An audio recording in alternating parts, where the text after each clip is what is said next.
Hello everyone, Mithun দা helpline আমাদের education YouTube channel এবং আমাদের ফেসবুক পেজ মিঠুন সরকার থেকে সকলকে স্বাগত জানাই।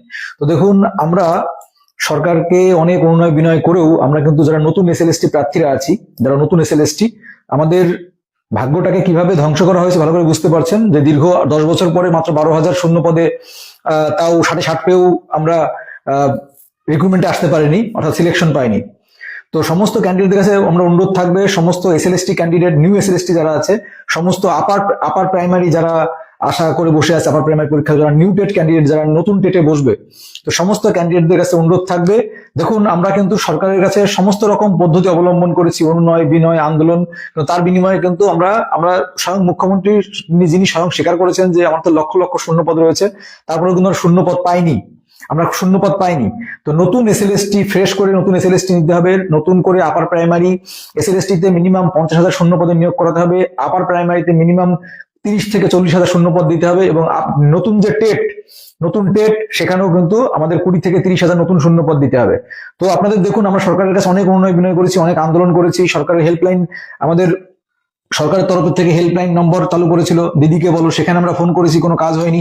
সরকারের সরাসরি আমরা মুখ্যমন্ত্রীর সঙ্গে দেখা করেছি, ডেপুটেশন দিয়েছি, কিন্তু এই 10 বছর ধরে কিন্তু আমরা নতুন কোনো কিছু পাইনি। তো সমস্ত যারা আপার টেট অ্যাসপিরিয়েন্ট রয়েছেন, সমস্ত নিউ এসএলএসটি, দেখুন এসএলএসটি আমরা এতটাই হতভাগ্য যে 60 পেয়েও কিন্তু আমরা সিলেকশনে আসতে পারিনি। তো সেটা কি জন্য হয়েছে সেটা আপনার ভালোই মতো বুঝতে পারছেন।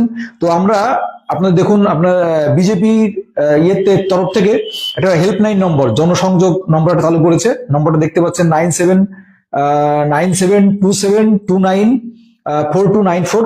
আপনারা প্রত্যেকে এই নম্বরে ফোন করুন এবং ফোন করে আপনারা জানান যে আমাদের রাজ্যে এত বছর ধরে এত নিয়োগ বন্ধ পড়ে আছে, এত রিক্রুটমেন্ট রয়েছে, এবং যে তারা যে ইস্তেহার ঘোষণা করবে, এবং তারা যেন এই ঘোষণাটা বারবার করে বলে এবং মিডিয়ার সামনে এসে বলে যে আমরা ক্ষমতায় আসলে কি করব, বা আমরা এই এসএলএসটিতে 50,000 থেকে 60,000 নিয়োগ করব। এই বিষয়গুলো যেন সরকার তুলে ধরে, এই বিষয়গুলো যেন বিরোধীরা তুলে ধরে, তাহলে কিন্তু সরকার পেশার পরে হলেও কিন্তু আপনাদের জন্য নতুন এসএলএসটি, নতুন আপার প্রাইমারি, দেখুন নতুন আপার প্রাইমারির পরীক্ষা কোর্টের নির্দেশ রয়েছে, তারপরে কিন্তু আমরা পাচ্ছি না, নতুন টেট নেওয়ার কথা, ডবল বছরে 2বার করে টেট নেওয়ার কথা, একবার করেও টেট হচ্ছে না।